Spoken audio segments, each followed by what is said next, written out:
There is a truth about the way you're perceived at work that most people cannot articulate. And it is not about your skills. It's not about your resume. It's not even about your confidence. It's about a gap between who you actually are right now and who the room still thinks you are.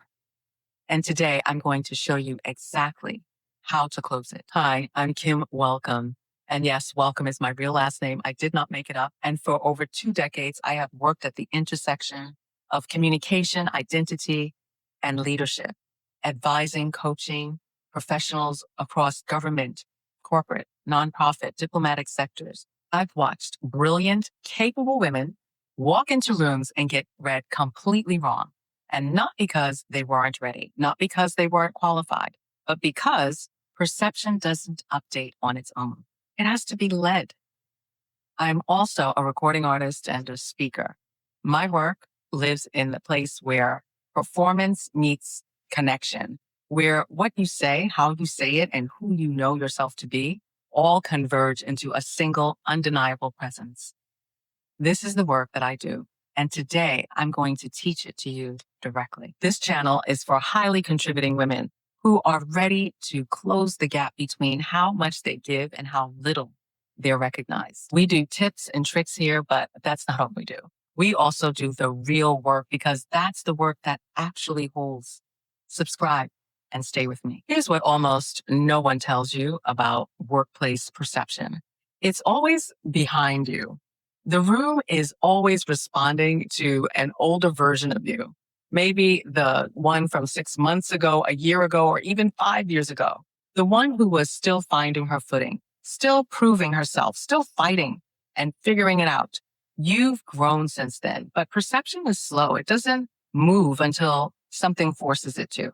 The gap between where you actually are and where the room still has you is not a communication problem on the surface, but it becomes one because if you don't actively close that gap, you spend your energy compensating for a version of yourself that no longer exists. Most advice tells you to fix this with tactics like speak up more, dress the part, network harder, perfect your elevator pitch. And none of this is wrong, but none of it works long term if the deeper thing hasn't shifted. Because communication is the tool. Identity is the power. You can perform a script perfectly and still not close the gap because the room isn't just listening to your words. It's reading your energy, and energy doesn't lie about internal alignment, even when your words are polished. So how do you actually close it? There's a process I walk my clients through, and it works every time it's done honestly. 3 movements: inspect, release, replace. Now, inspect. Before you can change the way you're perceived, you have to get honest about what's actually being perceived right now. Not what you intend to project, but what's landing. Inspect how people are responding to you. Inspect the perceptions that you're picking up around the room, in the meeting, in the moments where you hold back. Most women skip that step because it's uncomfortable, but you cannot fix what you refuse to look at. And then release. Once you see it clearly, you usually find an old identity still running in the background. The version of you that needed to over-explain, to underclaim, or to shrink to make the room feel more comfortable. That version may have kept you safe or employed or accepted, but it's not who you are now. And carrying it forward is the thing that's keeping the gap open. So here's the problem. Most people never release that old identity because they're not even conscious that there is one. They think that that's just the way they are, and they don't recognize that as a story that's expired. That's exactly why the gap stays open. And then replace. This is where most people stop too early. They never consciously choose what replaces the old identity. So the room and often their own nervous system defaults right back to the familiar pattern. Replacing means deciding deliberately who you are now, the woman you have already grown into right now in this season, and the woman that you have to be to fully hold this. And then letting every choice, the way you speak, what you claim credit for, how you occupy the room, to come from that identity. not the old one. When you do this work honestly, something shifts that no script or a framework can manufacture. The room stops responding to who you were and starts responding to who you actually are. Let me show you how this looks in real life. I had a client. She was senior, tenured, someone the executive team relied on consistently.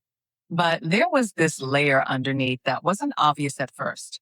As her expertise grew over the years, her communication never leveled up to match it. And she was still speaking the way she did earlier in her career before all that expertise and all that experience.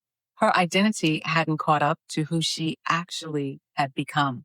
And her communication was simply following suit. So, in important meetings, she limited what she shared. And here's what was really happening. The room relied on her, but only in the executional capacity, not for her expertise, not for her ability to help shape direction. And when we inspected why, the answer wasn't a skill gap, it was an identity gap. She still didn't see herself as the expert that she had become. So when she did speak up, it didn't come from authority, it came from that older identity. Her words, her posture, all of it signaled, I need direction, even though she was more than capable of giving it. And the room responded exactly to what she signaled, not to her competence, to her identity. We did the work, inspect. She saw it clearly for the first time. Release. She let go of that old version of herself that still felt like she was proving her way in. Replace. She got clear. Clear on how the expert she'd actually become would show up. After her first session, she walked into the next meeting with a simple framework for how to enter a conversation. But the framework wasn't the magic. It was her posture. Something in how she carried herself was different. She told me she couldn't believe how the room responded. Even her boss pulled her aside afterward just to comment on her input. If this is landing for you, if you recognize that gap between who you've become and how you're still being perceived, that is exactly the work that I do with my clients one-on-one. I help women walk through, inspect, release, and replace with the honesty and structure it actually requires. Not alone, not guessing, but guided. The link to work with me is in the description below. I'm Kim Welcome.